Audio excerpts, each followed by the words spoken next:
Hello everybody. 안녕하십니까. 오늘 성령님 강의 10번째 시간이 되겠습니다.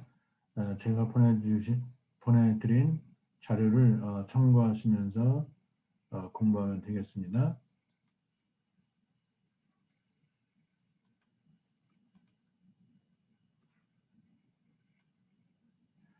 오늘 성령은 이제 마지막 강의인데 10번째 강의를 하게 들어갔습니다. 오늘 성령의 은혜가 뭔가, 성령의 은사가 뭔가, 성령과 은사가 뭔가. 우리가 은사를 알려고 하면 은혜라고 하는 용어를 알아야 합니다. 먼저 은사를 공부하기 전에 은혜가 뭔가, 은혜라고 하는 것은 이제 grace죠. 라틴은 gratia인데 은혜가 무엇인가? 은혜를 생각하다 보면 하나님 은혜인데 하나님 은혜를 또 생각하다 보면 인간의 행위는 어떤 것인가? 이런 문제도 생각할 수 있습니다. 그 은혜는 뭔가? 은혜라고 하는 것은 이제 헬라어에 여러분 그리 신약 성경 원래 원어에 보면은 카리스입니다. 카리스. 제가 여기서 못 쳐서 유감인데 카리스. 카리스인데 카리스가 변해서 카리스마가 붙으면 은사입니다. 카리스, 은혜, 카리스마, 은사.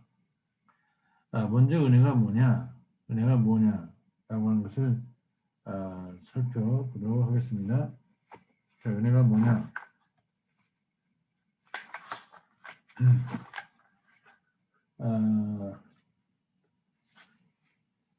은혜라고 하는 것은 값없이 받는 것을 의미합니다. 값없이 받는다. 값없이 받는다. 선물을 받는 걸 의미하죠. 값없이 받는 거, 공짜로, 거저없이, free of charge죠. 그 은혜를 통하여 우리 그리스도인이 받는 것은 은사입니다. 카리스마, 영어로 gift죠. 독일어는 그나덴가벤, 독일어는 그나덴가벤 그럽니다. gift, 선물이죠.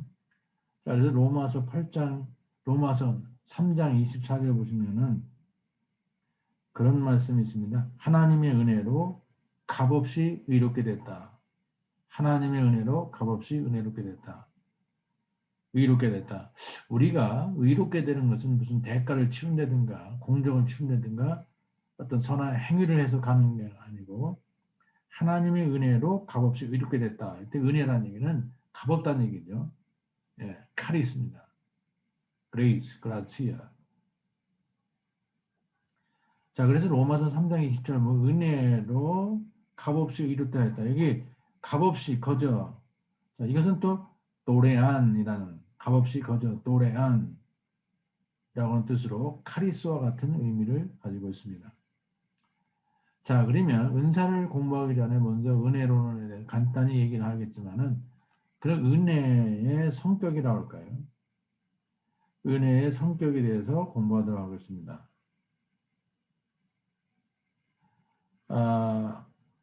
사실 은혜라고 하는 것은 은혜라고 하는 말을 생각할 때는 이제 하나님의 사랑과 자비 그리고 또 어떤 면에서는 공의라고 하는 개념이 있습니다.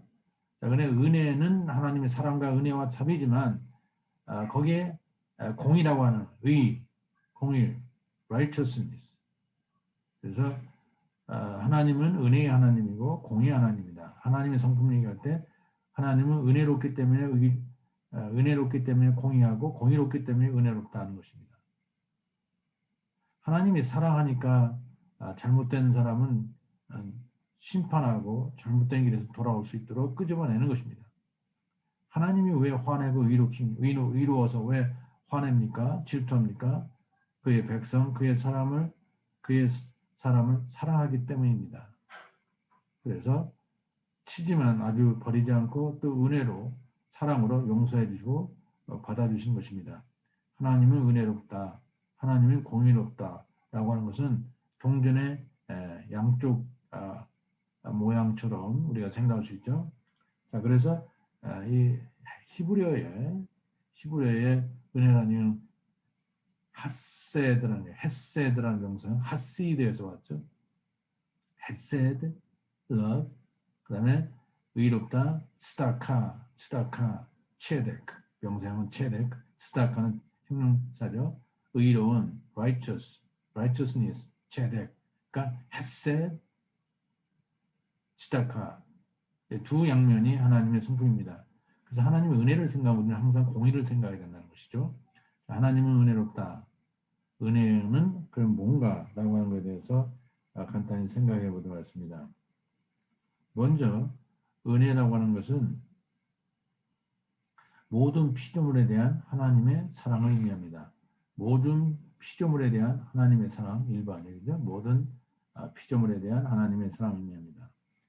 하나님은 피조물을 사랑하고 피조물의 세계를 유지하고 다스리십니다. 시편 103편 19절 보시면 여호와께서 그 정권으로 만유를 통치하시도다라는 말이 있습니다. 그래서 하나님의 보편적인 창조와 유지와 통치의 은혜를 의미합니다. 하나님의 보편적 은혜는요, 하나님의 사랑으로 인해서 값없이 주는 선물입니다. 그것은 세계를 유지하는 은혜입니다. 마태복음 5장 45절 보시면 하나님은 악한 사람에게나 선한 사람에게나 똑같이 햇볕을 주시고 또 옳은 사람에게나 옳지 못한 사람에게 똑같이 비를 내려주신다라고 말씀했습니다. 자, 그래서 은혜는 뭐냐? 피조물에 대한 하나님의 보편적인 사랑을 의미한다. 자, 두 번째로 은혜는 어떤 것이냐? 하나님의 보편 은혜는 선택과 계약의 은혜로 지각됩니다. 선택과 계약. 자, 그건 뭐냐면 하나님은 이스라엘과의 계약을 맺고 계약의 표시로 하나님의 계명을 받습니다. 출애굽기라든가 레위기 보시면 하나님의 사랑으로 모든 피조물이 구원을 위한 하나님의 은혜가 나타난다는 것이죠. 그럼 하나님의 계약은 뭡니까? covenant, 이제 히브리어는 리트럴인데 covenant, agreement죠. 하나님의 계약은 하나님이 죄된 인간과 세계를 포기하지 않고 용서하시고 구원하고자 하는 하나님의 은혜로운 의지, 은혜를 의미합니다. 계약의 표시인 하나님이 주신 율법은 인간의 자유를 억압하려고 하든가 인간의 참 자유와 행복을 가능케 하기 위해서 하나님의 은혜로 주어진 선물입니다. 어떻게 하나님의 백성이 거룩한 백성으로 살 수 있는지를 보여주는 것입니다. 그래서 두 번째로 하나님의 보편 은혜는 선택과 계약의 은혜로 지각된다. 세 번째로 짧게 설명해서 세 번째로 하나님의 은혜의 성격이죠. 네.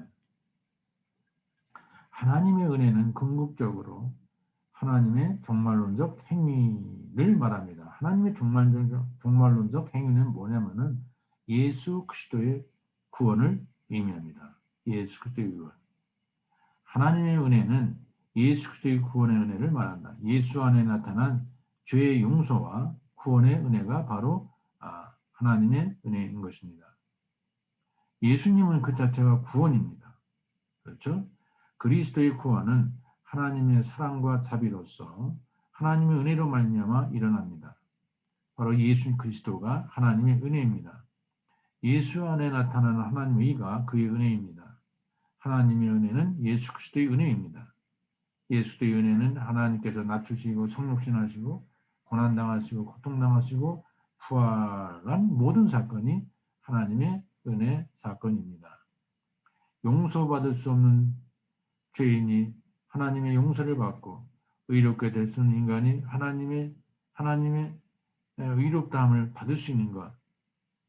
하나님이 십자가에서 그 아들 하나님 스스로 예수 그리스도의 모양으로 오셔서 스스로 십자가의 고난을 통해서 하나님과 인간의 화해를 이루고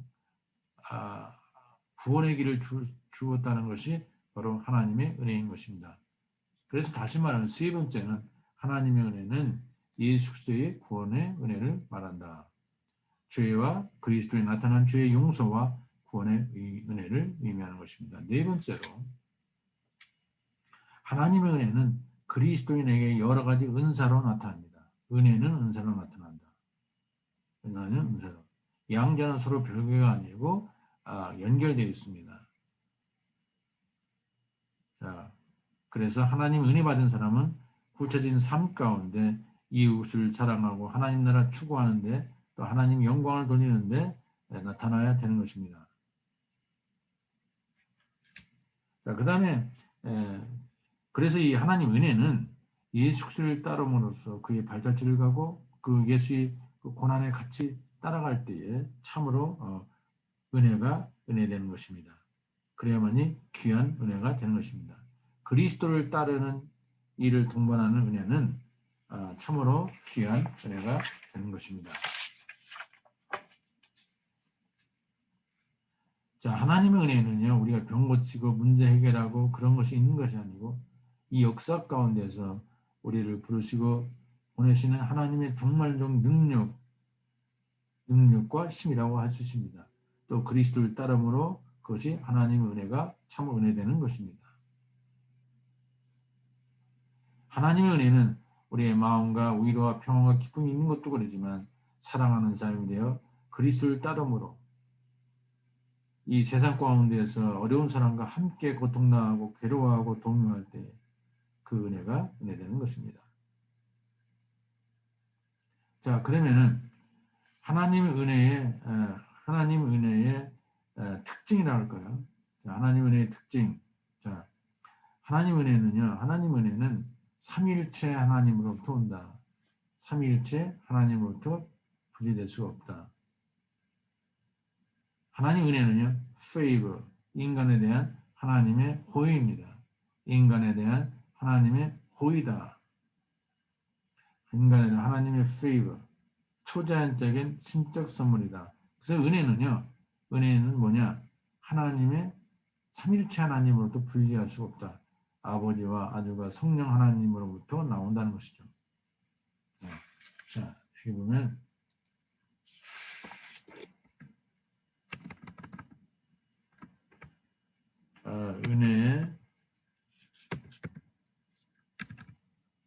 은혜의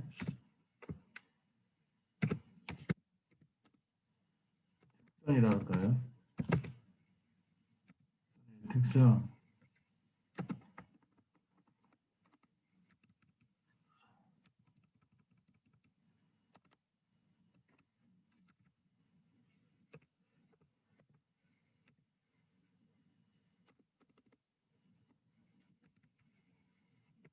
두 번째.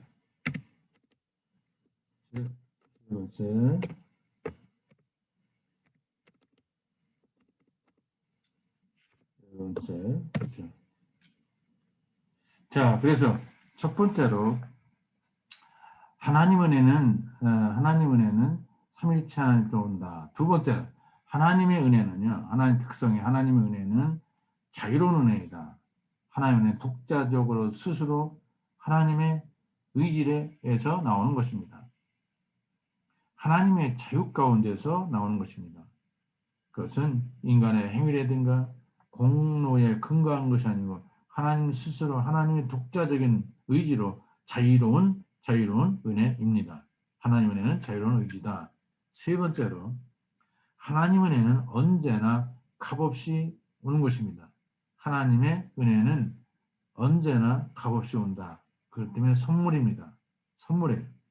무슨 공로가 있어서 뽑힌 것도 아니고 은혜는 무슨 공로가 있어서 뽑힌 것이라면 은혜는 은혜롭지 않고 참된 은혜가 아닐 것입니다.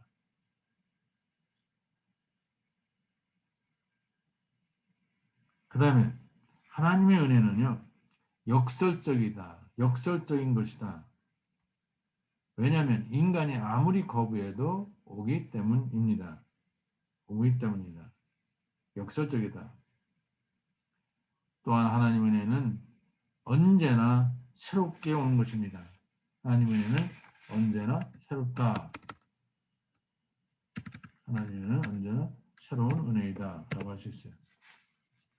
왜? 하나님으로부터 성령의 능력으로 언제나 다가오는 것은 새롭기 때문입니다. 그래서 하나님의 은혜는 첫째로 삼일체 하나님으로부터 온다. 두 번째로 하나님 은혜는 자유롭다. 하나님의 독자성에서 온다. 세 번째, 하나님의 은혜는 가볍다. 하나님의 은혜는 역설적이다. 이 파라독시칼. 왜? 거부해도 오기 때문에. 하나님 은혜는 언제나 새로운 것이다 라고 할 수 있습니다. 자, 그래서 우리는 은혜는 거저 하나님으로부터 선물을 받는 것이다 라고 했죠.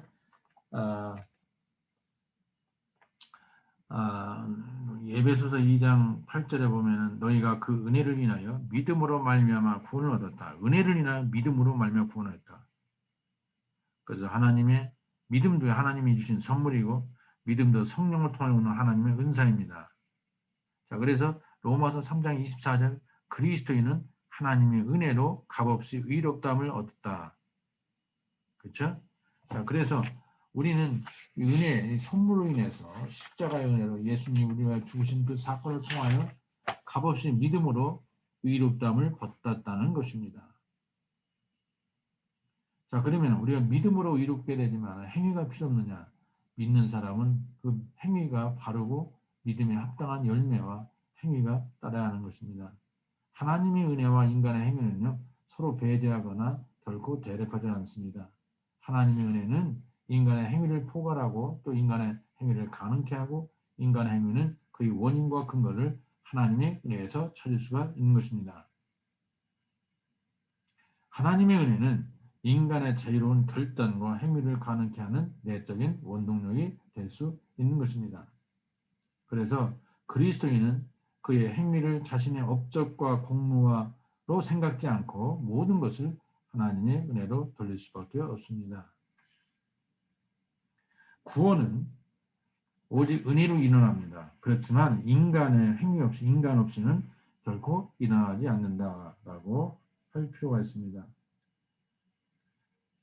하나님의 은혜는 결코 인간의 행위를 불필요하게 만들지 않고 인간의 행위를 요구하고 그것을 가능케 합니다. 그러나 구원은요, 믿음으로, 은혜로 받는 건 사실입니다. 그러나 믿음에 합당한 열매가 따라야 된다는 것입니다. 자, 그럼 우리는 은혜에 대해서 공부를 했고, 그 다음에 은사가 무엇인가를 살펴보겠습니다. 은사가 뭐냐?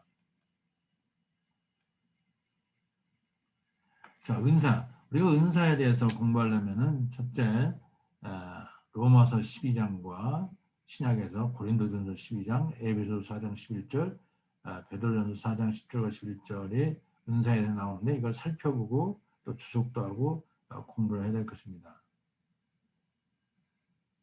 원래 이 은사라고 하는 말은 바울이 철학에서 신학적으로 받아들여서 각색했다고 할 수 있습니다.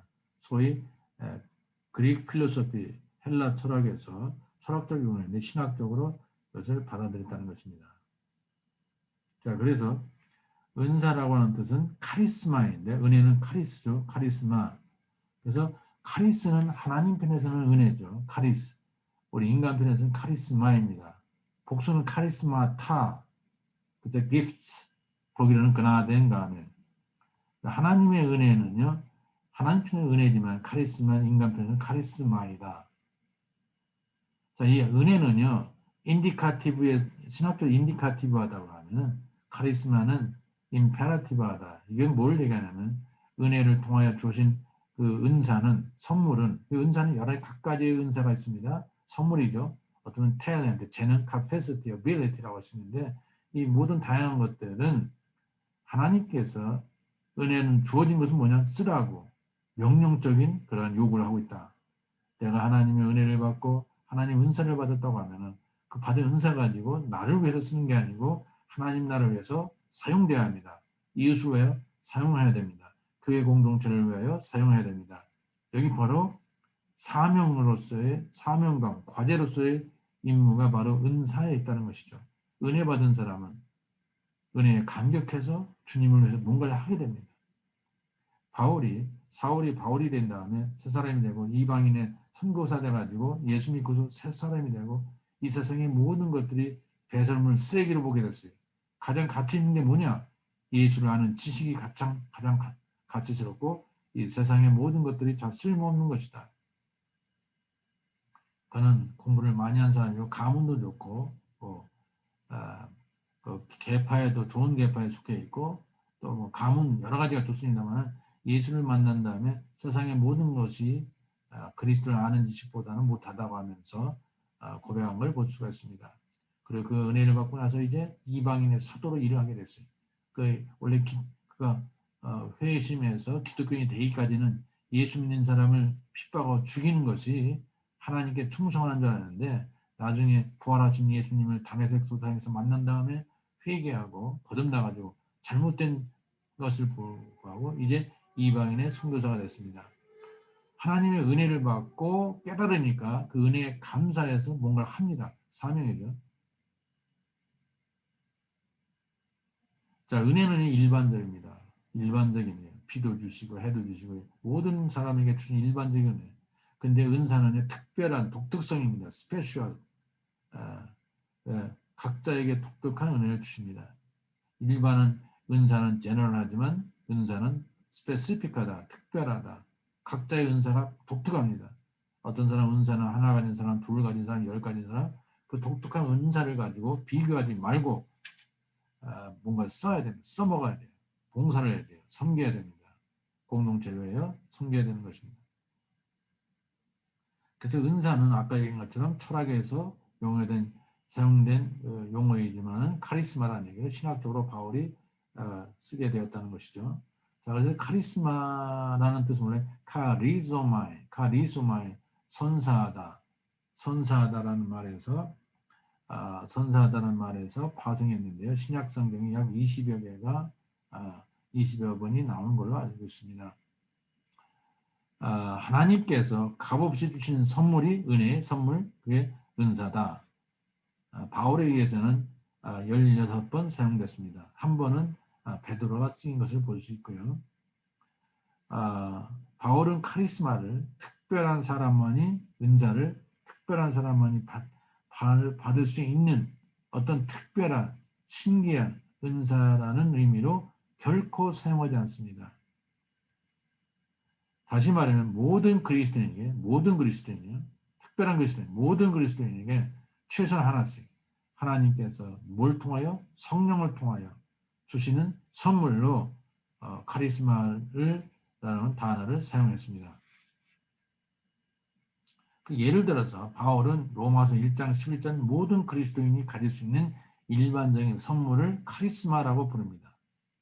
그래서 바울은 위로한다든가 권고한다든가 섬긴다든가 가르친다든가 또 뭐 구원한다든가 영원한 생명이라든가 또 뭐 결혼 생활이라든가 독신 생활 이 모든 게 은사로 설명하는 걸 볼 수가 있습니다. 또 선포를 한다든가 자 그래서 일단은 바울이 사용했던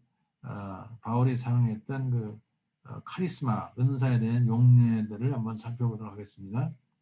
먼저 우리는 그걸 9개로 살 수 있는데 먼저 7가지요. 1번부터 7가지는요. 7가지는 다른 개인적인 측면이지만 8번과 9번은 교회 공동체 안에서의 카리스마 은사에 대해서 얘기하고 있습니다. 자, 그러면 바울이 사용한 은사가 어떻게 쓰여진지 한번 성경을 통하여 알아보도록 하겠습니다. 여러분 성경이 있죠? 네, 성경이 있으면은 성경이 있을 텐데 한번 찾아보시죠. 먼저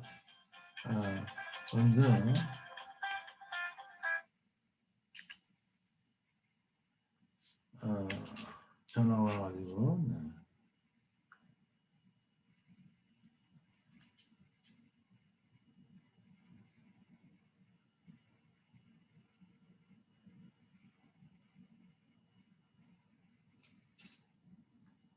죄송합니다. 전화 와서 네, 전화를 좀 끄겠습니다.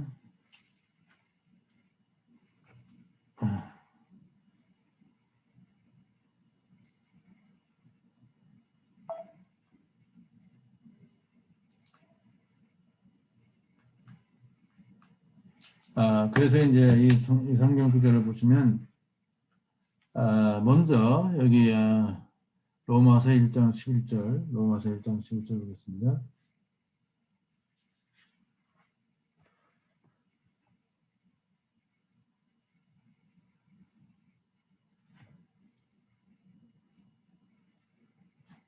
로마서 1장 12절 보시면 아, 내가 너희 보기를 간절히 원하는 것은 어떤 신령한 은사를 너에게 나눠주어 너희를 견고하게 하려 함이니 내가 너희 보기를 간절히 원하는 것은 어떤 신령한 은사를 너희에게 나눠줘 너희를 견고하게 하려 함이니 여기에 보면 신령한 은사, spiritual gift, spiritual charisma가 나옵니다. spiritual charisma, 영적인 신령한 은사를 너에게 전하주라고 되어 있습니다. 신령하다, spiritual charisma가 나옵니다. 간단간이란 말이죠. 로마서 5장 15절 보겠습니다. 자, 여기 보면 읽어보면 로마서 15장 15절 그러나 이 은사는 은사 나오죠. 카리스마 그 범죄와 같지 아니하니 곧 한 사람이 범죄를 인하여 많은 사람이 죽었은즉 더욱 하나님의 은혜와 또한 한 사람 예수 그리스도의 은혜로 말미암는 선물은 많은 사람에게 넘쳤느니라. 자, 여기 로마서 5장 15절 여기 은사라는 얘기는 그리스도 안에서 나타난 그리고 우리에게 주어지는 구원 또는 은사로서 의의 선물을 의미합니다. 그렇죠? 의의 선물. 네. 그 다음에 로마서 6장 23절 보겠습니다. 죄의 삭은 사망이요 하나님의 은사는 예수 그리스도 예수 안에 있는 영생이니라. 죄의 삭은 사망이요 죄의 값은 뭐냐? 죽음이고 하나님 은사는 그리스도 예수 우리 주 안에 있는 영생이라. 이터널 라이프라다. 여기 보면은 죄인의 그 속전과 구별된 자유의 선물, 하나님의 선물은 영생이다라고 했죠. 죄의 죄의 값어치는 죽음이지만 하나님의 하나님의 은사는 선물이다. 여기 어떤 영생은요, 이것도 은사입니다. 여기 영생이 로마서 6장 23절 영생은 여기 은사로 나타난다. 중요하죠. 그 다음에 로마서 11장 29절에 또 바울이 썼습니다. 하나님의 은사와 부르심에는 후회함이 없느니라. 하나님의 은사와 부르심에는 희망이 후회함이 없다. 여기 보면은 하나님의 선물과 하나님의 소명과 연결시켜서 소위 이스라엘 백성과의 연결을 시켜서 이해했습니다. 그렇죠? 네. 자, 그 다음에 고린도전서 1장 7절 너희가 모든 은사에 여기 은사 나오죠? 부족함이 없이 우리 주 예수 그리스도의 나타나심을 기다리라. 우리 주 예수 그리스도의 나타나심을 기다리라 그랬어요. 자, 그래서 여기 보면은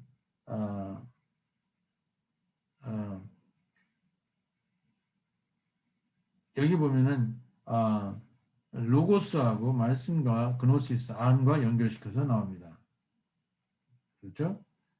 그 다음에 이제 고린도전서 7장 7절 보겠습니다. 나는 모든 사람이 나와 같이를 원하노라. 그러나 각각 하나님께 받은 자기 은사가 있으니 이 사람은 이러하고 저 사람은 저러하니라. 이게 뭐냐면은 바울은 이제 독신으로 살았습니다. 그런데 내가 모든 사람이 나와 같기를 원한다. 그러나 각각 하나님께 받은 자기 은사가 있으니 이 사람은 이러하고 저 사람은 저러하니라. 은사하고요. 바울은 혼자 독신으로 사는데 어떤 여기서는 혼자 사는 은혜, 독신의 은혜죠. 성적인 그 욕구를 절제할 수 있는 은혜도 바로 은사다. 바울은 독신. 그러니까 여기 보면 이 사람은 저러하고 저 사람은 저러하다. 독신도 은사고요. 또 결혼도 은사입니다. 결혼한 것도 은사예요. 결혼 안 한 것도 은사입니다.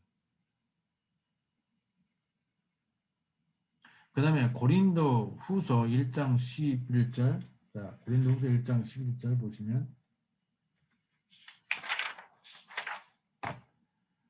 너희도 우리를 위하여 간구함으로 도우라. 이는 우리가 많은 사람의 기도로 얻은 은사로 말미암아 많은 사람이 우리를 위하여 감사하게 하랍니다. 은사로. 이게 무슨 얘기냐면 바울이 정말 항해하다가 배가 파손돼서 그 바닷가 가운데 표류할 때 하나님께서 그의 그 구사일생으로 그를 구원하게 하는 사건.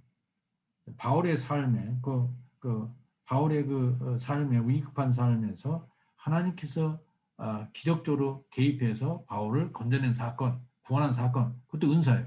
그러니까 우리 인생의 삶 가운데 굉장히 어려운 죽을 고비도 있고 어려운 고비도 있었지만은 그 고비고비마다 하나님께서 우리와 함께 하시고 우리 이끄는 그 은혜도 바로 그 은사입니다. 바울은 그렇게 은사로 여기서 사용한 걸 볼 수 있습니다. 그 다음에 이제 고린도전서 12장과 로마서 12장도 이제 은사장인데 특별히 고린도전서 12장과 로마서 10장은 개인과의 삶에서 어떤 그런 것이 아니고 교회 공동체 안에서의 카리스마, 교회 공동체 안에서의 은사에 대해서 특별히 바울이 사용한 것을 우리가 알 수 있습니다. 그래서 로마서 12장과 고린도전서 12장을 우리가 주석을 하고요. 더 나아가서 에베소서 4장과 11절, 베드로서 4장 10절 이 부분을 이제 주석적으로 우리 이해를 함으로써 그 은사에 대해서 더 자세히 우리가 알 수가 있습니다. 자, 그러면 하나님께서는 우리 믿는 사람은 그리스도를 영접한 사람이요, 그리스도 영접한 사람은 성령을 영접한 사람입니다. 그래서 성령께서 삼위일체 하나님, 특별히 성령 하나님께서 믿는 사람에게 최소한의 한 가지의 은사는 주십니다. 나는 없다, 없는 게 아닙니다. 다 있습니다. 발견을 해야 되는 거예요. 발견을 하면 되는 거예요. 그래서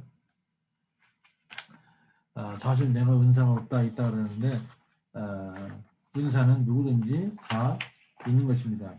자, 그럼 은사가 뭐냐? 뭐 능력, 재질, 탤런트인데 믿는 사람이 성령 안에 주어지는 것이다. 또 안 믿는 사람도 뭐 재주가 많잖아요. 뭐 골프를 잘 친다든가 무슨 뭐 재능이 있는데, 근데 우리가 일반적으로 성령께서 주시는 선물이 은사다.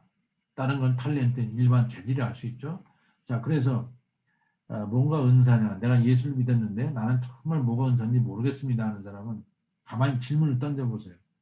내가 해서 재밌는 일이 뭔가? 내게는 이런 소질이 있다. 이런 탤런트가 있다. 이런 것이 있다.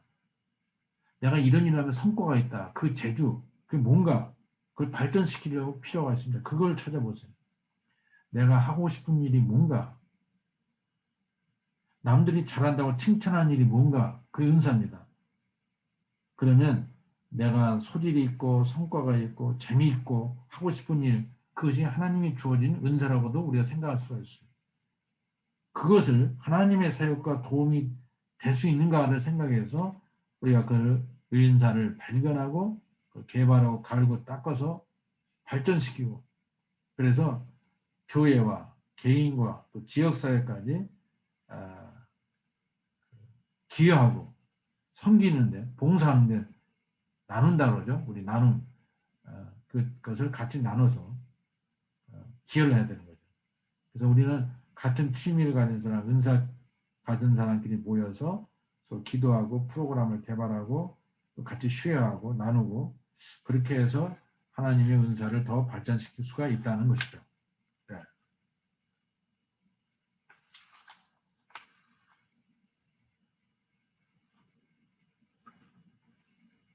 자, 그래서 은사는 모든 그리스도인에게 줘요. 모든 그리스도인. 특정한 것이 모든 그리스도인에게 줘진다. 왜? 예수를 믿고 성령 받은 사람은 성령께서 최소한의 한 개의 은사를 주신다. 그걸 발견해야 돼요. 발견해 쓸 줄 알아야 돼요. 그래서 이게 이제 독일어로 되어 있지만은 all pneumatica 아니라 성령을 받은 사람, 모든 성령을 받은 사람들은 all charismatica, 모든 성령을 받은 사람은 은사를 받은 사람이 된다는 얘기예요. 최소한 한 가지씩. 자, 왜냐하면 성령은요, 그리스도인에게 최소한의 한 가지씩, 최소한 한 가지씩의 은사를 주십니다. 독일의 가톨릭 신학자인 한스 핑은 은사는요, 특별한 게 아니다. 일반적인 현상이에요. 제너럴하다. 그리고 은사는 다양한 현상이에요. 다양하게 나타나요. different. 은사는 특수한 게 아니고 일반적인 현상이고 다양한 현상이다. 다양한 현상이다. 그래서 이제 우리가 고린도전서에 보면은 특별히 이제 9가지 은사가 나오지만, 고린도전서 10장 12장은 9가지 은사가 나오지만은 은사가 많습니다. 고린도전서 여러분 구약에도 나오고요.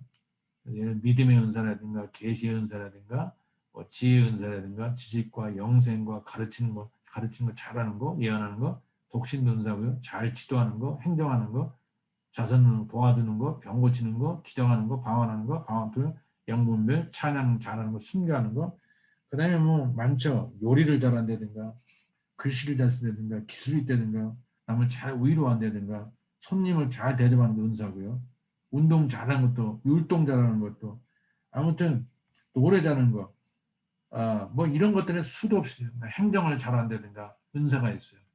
그래서 고린도전서 12장에 보면은 9가지 은사 나오죠. 그 외에도 우리가 얼마든지 믿는 사람에게는 그게 있다는 거죠. 네, 있습니다. 자, 그러면은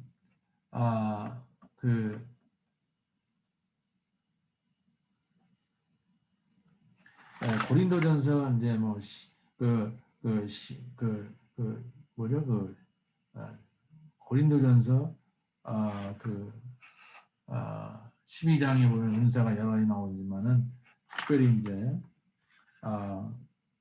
거기에 보면 믿음의 은사가 나오죠. 믿음의 은사는 성령의 은사인데 자기중심적인 사고에서 하나님 나라 하나님 위로에 사는 그런 믿음의 은사. 아까 얘기했던 로마서 5장 13절, 로마서 6장 23절 보면은 영원히 생명을 받았다. 영원한 생명의 은사도 그 은사입니다. 그리스도를 믿는 사람에게 주어지는 영생이 주어지는데 그것도 은사입니다. 아까 얘기했던 고린도전서 7장 7절 보면은 독신생활도 은사고요. 결혼도 은사입니다. 또 예언의 은사가 있어요. 성경에 보면은 그리스도의 사랑의 정신과 일치하고 공동체 건설에 기여하는 일을 하는데 바로 예언입니다. 이 예언이라는 얘기는 프로페테이아인데 헬라어로 그것은 미래의 것을 점친다든가 뭐 그런 게 은사가 아니고 엄밀히 해서는 프로페테이라는 얘기는 설교의 은사고요. 설교를 통하여 믿는 사람을 붙잡아주고 격려하고 위로하고 강하게 하는 것, 서스테인하고요. 그 말씀의 은사예요. 성경 말씀을 잘 해석하고 설교를 통하여서 붙잡아주는 은사가 예언의 은사입니다.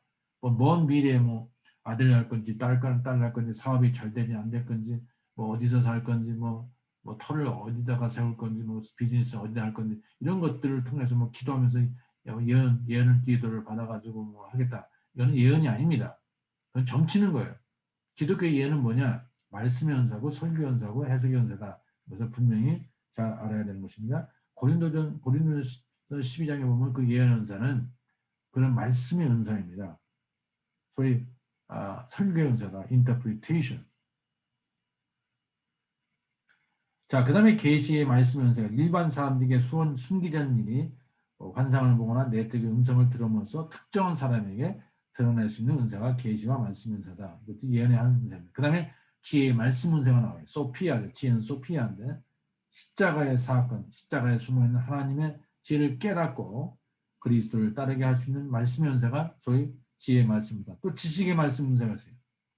성서에 근거해서 신학적 지식을 바르게 이해하고 하나님의 말씀을 새로운 상황에서 바르게 해석할 수 있는 은사, 그것도 역시 지식의 말씀의 은사입니다. 또 가르침의 은사이죠. 잘 가르치는 거. 그 다음에 이제 또 병고침의 은사가 있어요. 성경에 보면은 죄의 용서와 연결된 걸 볼 수 있습니다. 신체적 병뿐만 아니라 전존재가 치유받는 그 병고침. 근데 때로는요, 바울은 육체의 가시가 있습니다. 아무리 기도해도 응답이 없었습니다. 왜? 하나님의 영광을 위해서, 하나님의 복을 위하여 그를 낮추기 위해서 겸손케 하게 주어진 육체의 가시, 확실한 병은 모르지만 평생 고질병이 있었습니다. 고쳐지지 않는 육체의 가시의 병. 하나님을 대신하여 영광 받으려고 하는 병이 있습니다. 자, 그래서 그런 것도 우리가 또 생각할 수가 있죠. 그 다음에 기적의 은사가 있어요. 기적. 요술과 마술과 혼동돼서는 안 됩니다. 기적은 하나님의 성육신과 고난사건. 그것이 기적이죠. 자, 기적. 그 다음에 영분별 은사가 있어요. 이게 성령인지 악령의 역사인지 그 신학적 통찰이 필요한데 영분별. 이것이 이게 방언의 은사가 성령이 주는 건지 또는 악령이 주는 건지 구별할 필요가 있습니다. 자, 그래서 그 다음에 방언의 은사가 있죠. 글로살이죠. 글로살라니 방언. 방언 글로살라니 혀와 말인데 보통 이제 방언은 엑스타시 상황에서 무의식적으로 나오는 이해할 수 있는 말로 이해를 합니다. 바울은 이 방언이란 자신이 기도할 때 자신의 의지력으로 통제할 수 있다라고 합니다. 근데 보통 우리 한국 사람들은 무의식 가운데 무아지경에서 엑스타시에서 자기도 모르는 말을 하는데 여러분이 성경에 보면 방언도 두 가지 있습니다. 알아들을 수 있는 방언인가 하면은 번역이 될 수 있고 알아들 수 있는 방언, foreign language가 있는가 하면은 무아지경에서 나오는 방언이 있어요. 그럼 우리 한국 교회에서는 주로 무아지경에서 입신의 상태에서 알아듣지 못하는 그런 방언을 하는 것을 우리가 볼 수가 있습니다. 보통 이제 방언할 때 때로는 뭐 진동도 있고 몸부림도 있고 거꾸라지기도 하고 어떤 무아지경 가운데서 나타나는데요. 방언도 이제 연구한 사람들에 의하면은 여러 가지 방언이 있어요. 심리적인 방언, 언어적인 방언, 악령의 방언, 뭐 억지 방언, 또 뭐 정신질환에서도 올 수 있는 방언, 뭐 여러 가지가 있습니다. 그래서 방언이 성령이 주는 방언만이 아니고 여러 가지 방언이 있다. 여러분 방언은요 은사 중에 하나입니다. 그 최고의 은사가 아니에요. 방언은 필요한 사람에게 하나님 주신 겁니다. 우리가 방언 못 받았다고 잘못 믿는 것도 아니고 영적으로 저급한 것도 아니고 그게 아니고 방언은 필요할 때 주는 거예요. 방언도 은사 중에 하나다. 방언 못 받아가지고 은사 컴플렉스에 빠질 필요도 없어요. 방언보다 더 큰 은사가 있어요. 예언의 은사도 있고 말씀을 잘 해석하는 은사도 있고 설교의 은사도 있고 그렇죠? 그보다 더 큰 거는 사랑의 은사예요. 사랑. 아무리 방언하고 예언하고 기적을 베풀었지만 정말 사랑할 수 없다고 하면은 그 방언이 어떤 방언인가, 이게 성령이 준 방언인가 우리가 생각할 필요가 있습니다. 방언보다 더 귀하고 아름다운 병원이 은사가 있다는 것을 알아야 돼요. 그래서 방언은 때로 우리를 교만하게 해요. 영적으로. 방언을 강조하면 감정에 치우칠 수도 있고요. 어떤 건전한 통찰력이라든가 이해력이라든가 판단력이 약화될 우려가 있습니다. 여러분 저는 은사를 믿습니다. 지금도 은사를 주셔요 하나님께서. 근데 은사는 다 각자 다른 펑션이 있지 높고 낮음이 있는 게 아니라 그래서 방언도 분명히 하나님 주십니다. 그럼 방언이 최고는 아니다. 은사 중에 하나다. 방언보다 더 좋은 은사, 보이지 않는 은사가 더 많아요. 방언보다 보이지 않는 귀한 은사는 바로 사랑의 은사입니다. 이웃을 사랑하고 고통당한 사람을 사랑하고 정말 이 약자를 사랑하면서 사랑을 베푸는 사람이 정말 성령 받은 사람이고 은사 중에 가장 어떤 면에서 귀한 은사. 사랑은 열매라고 하지만 은사라고도 하는 학자도 있어요. 어쨌든 간에 그래서 특별히 이제 고린도 교회는 지금처럼 방언의 문제가 많이 있었습니다. 그래서 바울이 영적으로 혼란된 이 고린도 교회에 방언이 어떻게 가르쳐야 되는가를 특별히 고린도전 14장에서 방언에 대해서 가르치고 있습니다. 방언과 예언을 비교하면서 고린도전서 14장 18절 19절 보면은 방언보다는 예언을 더 권유를 했어요. 추천을 한 거예요. 방언이 나쁘다는 게 아니고 방언보다 예언을 권유했다. 자, 여기서 특별히 이제 고린도전서 14장 13절 보시면은 방언은 해석되어야 한다. 해석될 때 방언은 공동체를 위해 기여할 수가 있다. 그렇죠? 그다음에 방언은요. 해석할 수 없는 경우에는 조용해야 한다. 따따따따 하는 게 아니고 조용해야 돼요. 질서가 있어야 돼요. 바울은 언제든지 질서를 유지하고 덕스럽게 해야 되고요.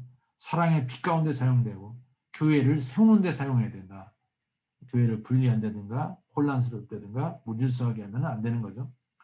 그래서 고린도전 14장 28절은 방언할 수 없을 때는 방언 해석을 할 수 없을 때는 조용히 잠잠해야 된다. 그다음에 방언은요. 순서대로 차례로 해야 됩니다. 순서대로 질서를 지켜서 한꺼번에 하는 것은 무질서하고 시끄럽기 때문에 안 된다. 피해야 된다. 고린도전서 14장 40절 보면 방언은 자신에 의해 통제될 수 있습니다. 통제돼야 한다. 그러면서 14장 33절 고린도전서 하나님은 무질서의 하나님이 아니고 평화의 하나님이시라고 했어요. 평화의 하나님, 질서를 지켜. 방언으로 일반 말을 하는 것보다는 차라리 이성적으로 5마리 알아듣는 말을 하는 게 낫다라고 고린도전서 14장 19절 말씀이 있어요. 그러면서 방언을 하나님 왜 주느냐? 믿지 않은 자를 위해서 주는 거예요. 믿지 않는 사람이 보고 믿도록. 예언은요, 믿는 사람을 위해 주어진 거예요. 14장 39절 40절 보면은 방언하기를 금하지 말라. 방언을 부인한 게 아니에요. 바울이. 방언을 할 수 있어요. 방언하기 금하지 말라. 그러나 적당하게 하되 소극적으로 장려했어요. 적당히 질서대로 하라. 방언은 금하지 않았습니다. 방언. 자, 그 다음에 이제 성경에 보면 방언의 해석의 은사도 있고 또 찬양의 은사도 있고 고린도전서 14장 15절에는 찬양의 은사가 있죠. 찬양은 입술의 열매라고 그랬잖아요. 또 보면 또 방언으로 찬양하는 것도 있습니다. 또 지도의 은사, 공동체를 치리하고 단체 몸에 인도하는 치리의 은사가 있고요. 또 주는 사람 은사, 나눠주는 은사, 도와주는 것. 또 자선의 은사, 어려운 사람에게 도움과 도와주는 은사. 순교하는 것도 은사예요. 순교도 있고요. 이렇게 수도 없는 은사가 많이 있습니다. 근데 이 은사는 어떻게 사용돼야 하는가 중요하죠. 어떻게 사용하는가.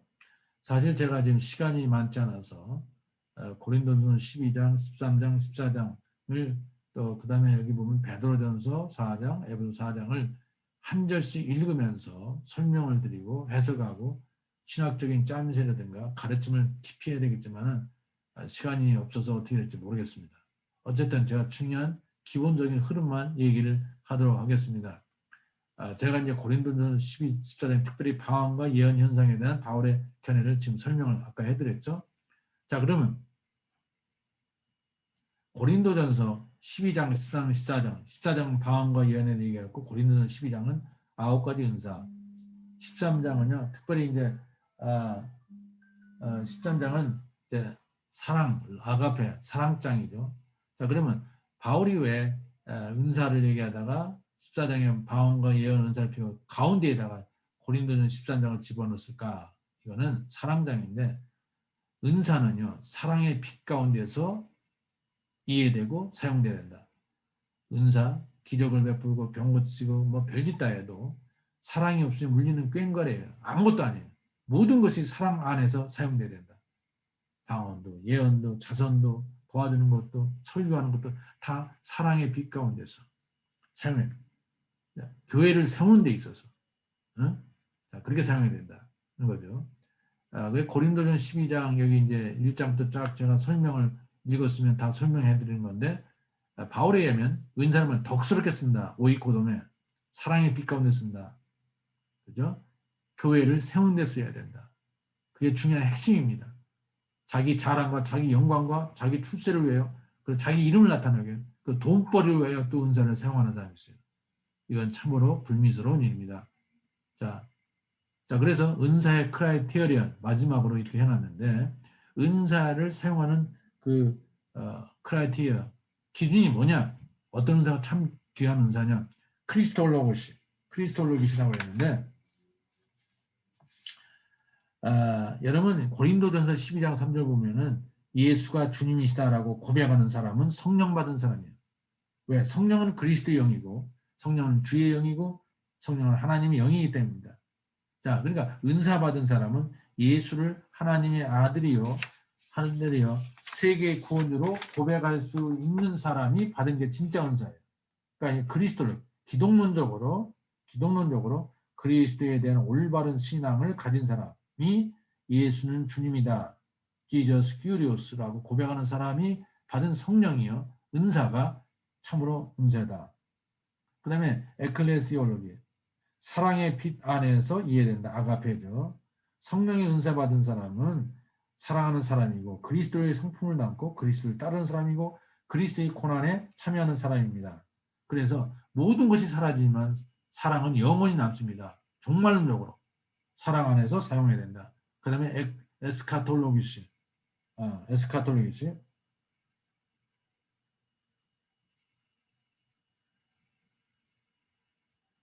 이게 에스카톨로시가 이게 이제 사랑의 빛단에서 종말로 이해해야 되는 거예요. 그러니까 교회론적으로 이제는 오이코돔에 그리스도의 몸의 지체요 공동체의 발전을 위해 봉사해야 된다. 그러니까 자기 유익을 위한 것이 아니고 공동체 유익, 교회 공동체, 교회 공동체의 유익을 위해서 전체를 사용해야 된다. 에스카톨로시 사랑의 빛 가운데서 다 살아야지만 사랑의 빛 가운데서 은사가 사용이 된다.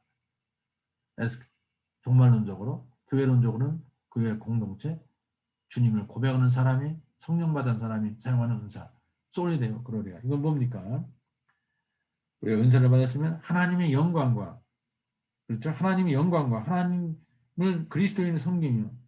자기의 영광이 하나님의 영광을 위해서 사용하는 은사가 진짜 은사라는 얘기죠. 세례 요한이 나는 쇠하고 주님은 흥하리라. 그런 태도죠. 하나님의 영광, 하나님의 영광을 위해서 쓰이는 것. 그리고 더 나아가서 은사는요. 그리스도의 구원의 사건을 증언하는 성격을 가지면서 사용해야 된다. 그리스도만이 나타나고 예수 이름만이 나타나야 된다는 거죠. 자, 그러니까 모든 은사는요. 공동체의 평화를 위해서 사용해야 된다. 질서화. 아까 얘기한 것처럼 하나님은 질서의 하나님이기 때문입니다. 자, 그 다음에 성령의 은사와 성령의 열매는 다릅니다. 성령의 열매는 갈라디아서 5장 22절 말씀하시죠. 사랑과 화평과 오래 참은 자비 양성 충성 온유 절제 성령의 9가지 열매죠. 자, 사랑은 어떤 분은 은사라고도 하고 또 열매라고 합니다. 열매 중에 가장 큰 열매는 큰 좋은 열매는 사랑의 열매죠. 은사 가운데도 가장 큰 은사는 사랑이라 할 수 있어요. 고린도전서 12장의 은사, 그 다음에 로마서 12장에도 은사가 있고요. 에베소서 4장, 그렇죠? 에베소 4장, 그 다음에 아까 얘기한 대로 이게 베드로후서, 그렇죠? 베드로전서 4장, 에베소서 4장, 여기 은사가 있습니다. 자, 그래서 은사는 우리가 잘 받아가지고 잘 써야 된다. 성령 안에서, 사랑 안에서, 교회 공동체를 위해서, 하나님의 영광을 위해서, 교회를 세우는 일에 있어서, 주님의 일을 높이는 일에 있어서 사용하는 것이 참다운 은사의 사용법이라고 우리가 할 수가 있습니다. 오늘도 이제 시간이 돼서 오늘 이걸로 마치도록 하겠습니다. 여러분들 수고 많이 하셨습니다. 자, 여러분들 건강히 잘 지내시기를 바라겠습니다. 감사합니다.